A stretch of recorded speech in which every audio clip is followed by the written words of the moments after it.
আমি আপনাকে আগেও বলেছি, এখন আবারও বলছি, এই বিয়েটা আমি করব না। আপনি আপনার ফ্রেন্ডকে বলে দিবেন তার ফ্যামিলি নিয়ে যাতে এখানে না আসে। কিন্তু তার আগে আমার জানতে হবে যে আপনার এই মহৎ উদ্দেশ্যের কারণ। কারণ আমি একজনকে ভালোবাসি। একটা মানুষের সাথে আপনার কখনো দেখা হয়নি, ছবিতে পর্যন্ত দেখেনি, তার প্রেমে পড়ে গেছে। প্রেমে পড়া কি এতই সস্তা? ভালোবাসার জন্য প্রয়োজন সুন্দর একটা মেয়ে। রাফির সাথে আমার পরিচয় ফেসবুকে, আমি ওর কবিতা পড়ে ওর প্রেমে পড়েছি।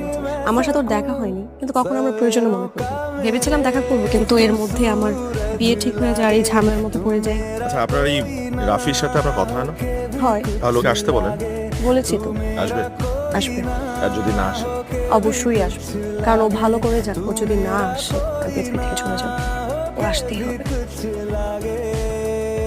যে থাকে হৃদয় পাম নিলয়। হৃদয় যেমন রক্তকে সারা শরীরে প্রবাহিত করে, ঠিক তেমনি তুমি আছো আমার পুরোটা জীবন।